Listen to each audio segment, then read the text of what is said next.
Hello, I'm David Breeden. I'm the Senior Minister at First Unitarian Society of Minneapolis, and this is Summer Coffee and Wisdom when we're live on Tuesdays and Thursdays at 9 a.m. Central Time, and other times available on YouTube at Den of Conversation.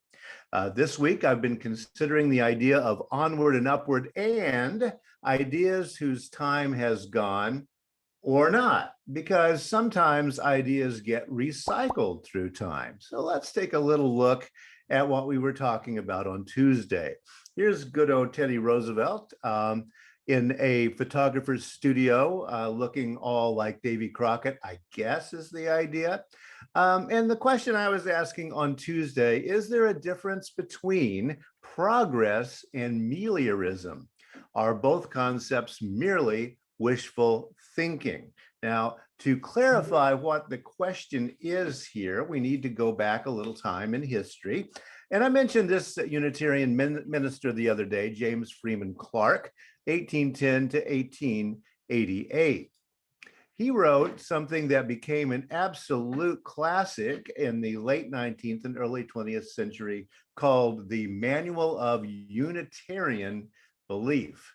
And in that, he talked about what he saw as the key elements of Unitarianism. And the first one was the fatherhood of God. Then the brotherhood of man, yes, sexist language, 19th century. The leadership of Jesus, which establishes the Unitarian idea that Jesus is a human being. Salvation by character, meaning that the cross and Christ's death didn't do that. There's no mention of Christ in this little scenario. And then at the last one, the continuity of human development in all worlds, or the progress of mankind onward and upward forever. And I was problematizing this a little bit. What does the progress of mankind onward and upward forever actually mean? What did he mean by that? And in the late 19th century, this is kind of a depiction of what many Americans saw as progress, and that is the European Americans sweeping across the Western plains toward California and driving before them, as we see in this picture, wild animals, Native Americans, and the buffalo as they spread cities and telegraph lines, stagecoaches, and trains. Now, that's progress, at least according to the 19th century. And then we have this other term, not as common, meliorism, which is a belief that the world naturally tends to improve and that human effort can greatly aid its betterment.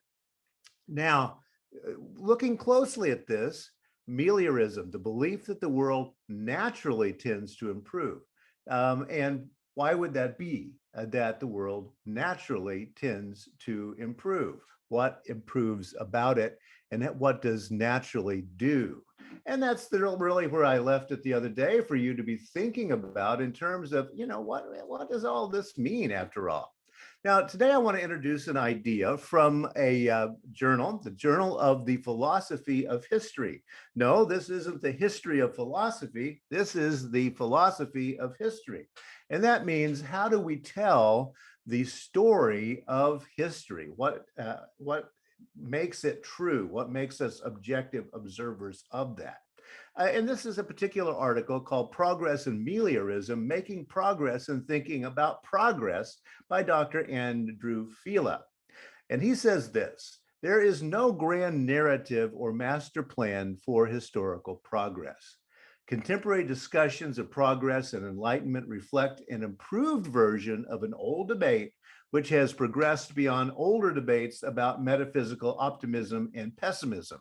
Now, to break that down a little bit, because this is a scholarly article, metaphysics being something that may be above the physical, not necessarily supernatural, but something controlling the larger movement of the universe. And is that what is driving this naturally better and better? Or do we just need to be depressed about it? He goes on to say this: responding to recent work by John Gray, Steven Pinker, and others, this paper describes meliorism as a middle path between optimism and pessimism. Meliorism is pragmatic, humanistic, secular, and historically grounded. The epistemic modesty of Ameliorism develops out of understanding the long history of debates about progress and enlightenment, including the history of Ameliorism itself. One nice example of this is a book by Steven Pinker called Enlightenment Now, The Case for Reason, Science, Humanism, and Progress. It came out in 2018 and caused quite a stir because Dr. Pinker is arguing that human life simply gets better and better on the planet. And that's because of science and the working of science. So he is an atheist agnostic. He is saying that it is human beings who are ourselves making things better. The question for Mr. Pinker, for many people is, well, okay, that's where you're sitting, but how about where the rest of us are sitting? It doesn't look quite as good as what you were saying. John Gray is a British humanist philosopher who roughly says the same thing from a European point of view. So what the good doctor is arguing here is that meliorism is going to create something between the pure cynical belief that, well, human beings are just bad. We would call that even a conservative and maybe even an original sin idea, or human beings are all good and always are going to do great things. Is there middle ground between those two that escapes from magical thinking? He says the paper provides a historical account of the development of meliorism while arguing that understanding this history helps us make progress in thinking about progress. And so what he's going to do is argue that the idea of progress is probably tainted, especially here in the United States, by that idea of onward and upward forever, meaning the manifest destiny that drove the US colonization of the entire continent. But maybe things can be argued to be getting better from a social viewpoint, even though. So that's where he's going with that. I want to throw into this thinking process here something from Our Common Purpose, Reinventing American Democracy for the 21st Century. And this is on the web, and you can find it on the web. And this comes from the American Academy of Arts and Sciences. Their concern is, wait a minute, we have this really depressing idea of American history. We have this maybe overly optimistic view. Where's the middle, and how can we tell this story? And they have this to say: telling our nation's story. The nation's polarization extends to how American history is taught. The nation's story is generally told in one of two ways. One story is of the nation that invented modern rights-based constitutionalism. The other is of a country founded on enslavement and genocide. Americans face the challenge of melding the glory and the gory of the nation's past into a shared narrative that does justice both to core democratic values and to our failures to live up to them. This is what the American Academy of Arts and Sciences is calling for scholars, historians of America to do, is to try to tell a balanced story that somehow walks between these two different narratives. This is very difficult. A book that is a bestseller is Chris Harmon's A People's History of the World, From the Stone Age to the New Millennium. I love the book. It's great. But you know what? It's told from a Marxist viewpoint. That is that all of human history is formed by the battle between the owning class and the subjugated class. So he goes all the way back to the earliest Mesopotamian civilizations, quote unquote, and traces how this has unfolded from a Marxist viewpoint. Now, does he say that? Not exactly. And that's one of the things about the different ways of telling history is how open and honest are we going to be about the way we are spinning history? So, in a recent book here in the US was These Truths, A History of the United States, nearly 1,000 pages by Jill Lepore. Jill Lepore is a professor at Harvard and also a regular columnist for The New Yorker. It's a brilliant book. I highly recommend the book to you. One of the things that people have stopped doing is writing histories of the United States because it's gotten so complicated. And this is one of the few that's come out in recent years. Let's take a peek at it. Now, this is a critique from The Nation, left of center magazine, yes. And the critique is called The Center Does Not Hold, Gilles Lepour's Awkward Embrace of the Nation. And it's by Daniel Immerwahr. Now, Daniel Immerwahr, if you haven't heard of him, has a recent book called How to Hide an Empire, A History of the Greater United States. So yes, he's going to be coming from a left of center viewpoint, not necessarily Marxist or neo-Marxist, but from a viewpoint of American colonization. And he's going to then read Gilles Lepour's book. So let's take a little peek at what he has to say about the book. He says, overseas territories are another blind spot.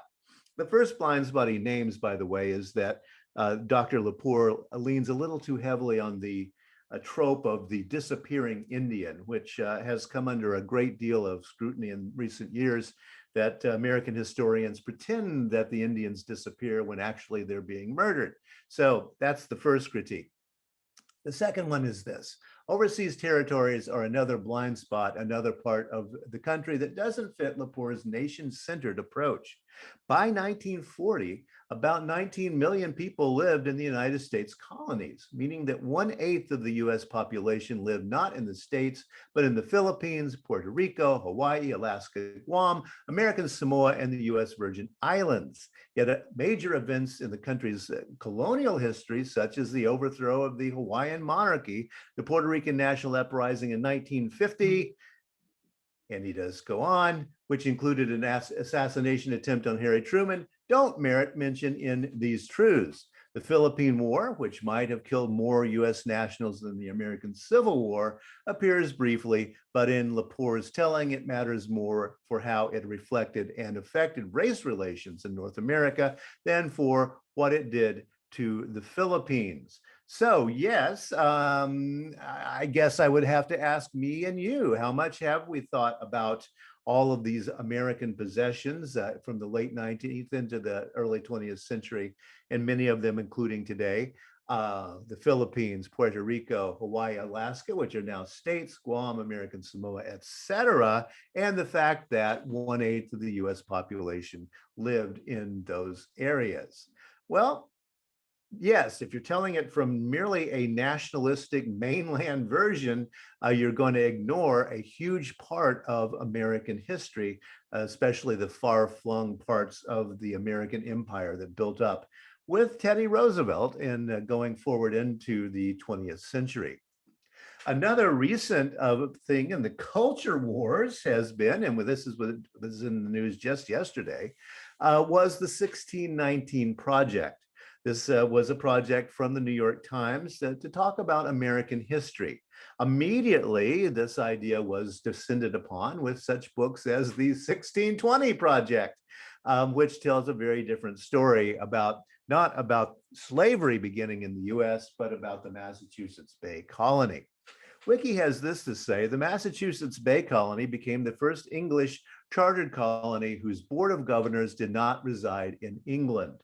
This independence helped the settlers to maintain their Puritan religious practices without interference from the King, Archbishop Laud, or the Anglican Church. Now, this is one of the true things about the Massachusetts Bay Colony. We often talk about them establishing religious freedom or not, and how they did all of this, but we often do forget that actually this was a corporation set up in the US, and it was the first one of the British colonial projects that was not controlled from England itself. The board of directors moved to Massachusetts, and this becomes the real wellspring of how this particular one went on in US history. The population was strongly Puritan and governed largely by a small group of leaders strongly influenced by Puritan teachings. Its governors were elected by an electorate limited to free men who had been formally admitted to the local church. As a consequence, the colonial leadership showed little tolerance for other religious views. So the board of directors is in the US, and the people who are able to run this particular corporate colony must be members of the church and must be land-holding men. And that's what sets up a very Puritan way of thinking in the US. And we often do miss the fact that Massachusetts was different from Virginia, Rhode Island, and the other colonies in the US, and what difference that made. Well, that's what I wanted you to think about today a little bit is how do we tell history? We can certainly roll the drum and say Massachusetts was all about freedom of religion, or we can look a little closer and discover that it was a crown corporate colony that had some very real legal issues going on. Yeah, what's true? It's difficult to see, but that's what I want you to think about. Progress, meliorism, onward and upward forever, and how we tell the story of who we are. I'll be back on Tuesday to talk a little bit more about ideas whose time have gone away or not, and to think a little bit more about Unitarianism, Universalism, and Humanism. The monthly theme for July is Journey at First Unitarian Society. I will be taking a journey this weekend to St. Louis, where I will be doing a question box assembly. So if you would like to send in a question for me to answer live online at 10:30 a.m. Central Time from St. Louis, please send it to me at minister@firstunitarian.org, and I will be happy to answer on Sunday. Thanks a lot for listening, and I'll see you on Sunday or next Tuesday. Thank you.